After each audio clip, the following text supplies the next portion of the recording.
नमस्कार, अस्सलाम वालेकुम दोस्तों। हम बात करने जा रहे हैं हमारे असम के the most fearless singer Zubeen Garg की कुछ बातें जो लॉर्ड शिवा के साथ रिलेटेड है। किसी महान व्यक्ति ने कहा था कि भगवान को मानो मत, भगवान को समझो और उनको अपने अंदर लाओ। भगवान को अपने अंदर लाने का मतलब ये है कि भगवान की ममता, अच्छाई, दया, महानता, इन सभी गुणों को खुद के अंदर समेट लेना। क्योंकि हम बुद्ध तभी बन सकते हैं जब हमारे अंदर बौद्धिक विकास होगा। तो इसी कॉन्सेप्ट को अपनाया था जुबीन गर्ग ने। और इसी फिनोमेना को जानने के लिए हमें महादेव यानी लॉर्ड शिवा के बारे में भी जानना होगा, जिसके बारे में हम जानते तो हैं लेकिन हम उनसे कुछ सीखते नहीं।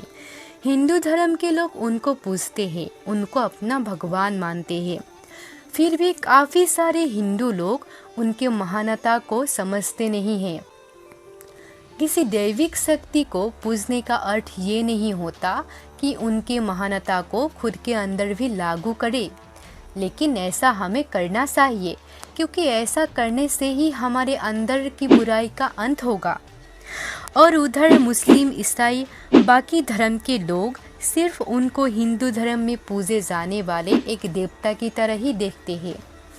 तो आइए हम जानते हैं महादेव के बारे में और क्यों जुबीन गर्ग नास्तिक होने के बाद भी महादेव से इतना प्यार करते थे। मैं रिलीजियस নহয় বাৰু,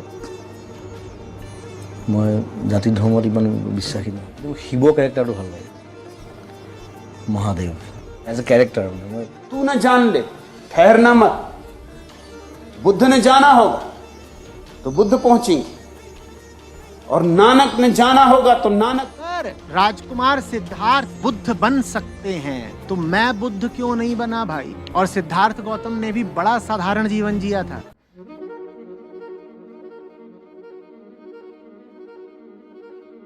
महादेव यानी कि शिव हिंदू कल्चर के एक ऐसी देवता जो विनाश करता है और इनको इसी रूप में पूजा जाता है। शिव जो तोड़ता है, बदलता है और उसके बाद नई शुरुआत देता है। कुछ हिस्टोरियंस और स्कॉलर्स के मुताबिक शिव की ओरिजिन्स ट्राइबल या नॉन वैदिक ट्रेडिशंस में है, लेकिन आज वो यूनिवर्सल हिंदू गॉड है। कुछ एंशियंट ट्राइब्स जैसे द्राविड़, गोंड, भील या इंडस वैली के लोगों में एक पावरफुल डेटी था जो नेचर, डिस्ट्रक्शन, फर्टिलिटी और मेडिटेशन से जुड़ा था। उसका सिंबल था पशुपति यानी एनिमल्स का भगवान। हड़प्पा और मोहनजोदड़ो के खुदाई में एक सील मिला था जिसमें एक योगी बैठा है एनिमल्स के साथ। इसे प्रोटोशिवा कहा जाता है। हिंदू धर्म ग्रंथ ऋग्वेद में शिवा का सबसे पुराना वैदिक नाम रुद्र है।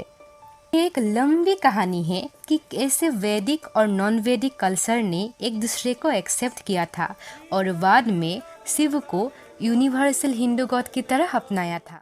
Archaeology in the 20th century brought fresh questions on the interface of two cultures, the Harappan and the Vedic 20th century, pointing to possible Dravidian language elements being present. Hindu culture के अनुसार लॉर्ड शिवा के बहुत सारे नाम हैं। उनमें से कुछ नाम है महादेव, भोलेनाथ, नीलकंठ, गिरीश, पशुपति। महादेव इनको इसलिए बोला जाता था क्योंकि वो सभी के देव थे। देवता, इंसान, पशु, पक्षी, प्रकृति और यहाँ तक कि असुर और पिशाच के भी वो देवता थे और इतने भोले भाले थे कि असुर आकर उनसे आशीर्वाद ले जाता था। बाकी त्रिदेव जैसे ब्रह्मा और विष्णु ये दोनों असुरों को आशीर्वाद देने से कतराते थे क्योंकि वे जानते थे कि असुर उनसे आशीर्वाद लेकर उसका गलत इस्तेमाल ही करेगा। लेकिन महादेव ऐसे नहीं थे, वो बहुत भोले थे और जल्दी पिघल जाते थे और इसी कारण असुर उनसे फायदा लेते थे। ऋषि दुर्वासा के श्राप के कारण देवों ने अपना अमृत और श्री खो दिया था और इसी को वापस पाने के लिए समुद्र मंथन जरूरी था।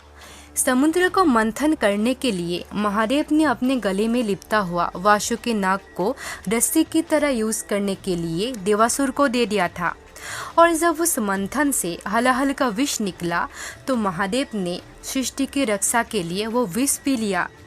तब उनके पत्नी माता पार्वती आए और उनके गले को पकड़ लिया ताकि जो विष है वो उनके गले में ही रहे, पेट तक ना जाए।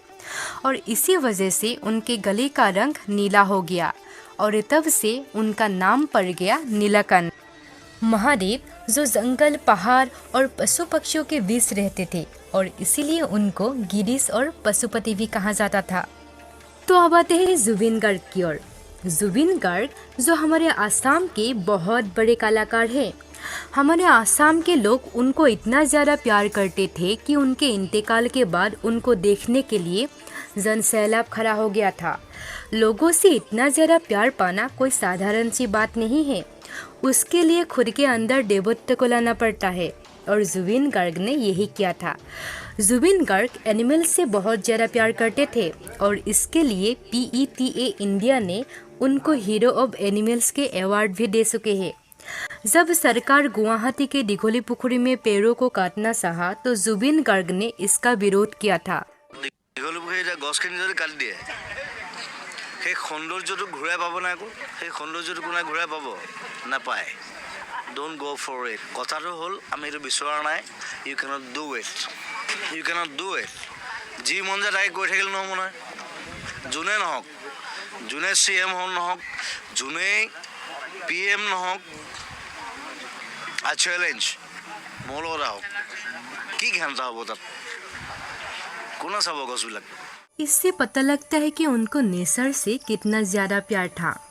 कोविड के टाइम उन्होंने लोगों के मदद के लिए खुद के घर को ही कोविड सेंटर बना दिया था। जुबिन को ट्राइबल लोगों के साथ रहना बहुत पसंद था। उनका कल्चर उनको अट्रैक्ट करता था। वो बहुत ब्रेवी था, किसी से नहीं डरता था। उन्होंने अपने जीवन काल में किसी पॉलिटिकल पार्टी के सामने नहीं झुका, चाहे वो BJP हो या कांग्रेस। उन्होंने आसाम में हुआ CAA के खिलाफ भी आवाज़ उठाया था, तब जब कोई भी सेलिब्रिटी उसके खिलाफ नहीं जाना चाहता था। जो इंसान लोगों की मदद के लिए लाखों रुपए दे देते थे, उनके इंतकाल के बाद जब उनका बैंक बैलेंस चेक किया गया तो पता लगा कि उनके बैंक बैलेंस सिर्फ 12-13 हज़ार के थे। जुबिन गार्ग के प्यार और दया के कारण कुछ लोग उनके फ़ायदा भी उठाते थे। जुबिन गार्ग के जीवन शैली से हमें ये पता लगता है कि वो महादेव से कितना अनुप्रेरित थे। त्रिदेव में से जब कोई ना कर पाता हो वो महादेव करता है, जैसे सृष्टि की रक्षा के लिए हलाहल का विषपान करना। ठीक उसी तरह सेलिब्रिटी में से जो कोई कर नहीं पाता है वो जुबिन करता है, पॉलिटिक्स और पावर के खिलाफ जाकर अपने लोगों के साथ रहकर।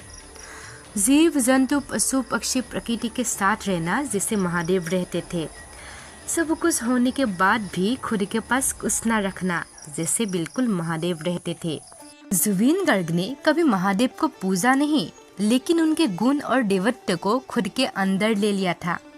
तो सोचिए कि हर एक इंसान, चाहे वो किसी भी धर्म से क्यों ना हो, अपने भगवान के देवत्व को खुद के अंदर ले आए तो ये दुनिया कितना बदल जाएगा।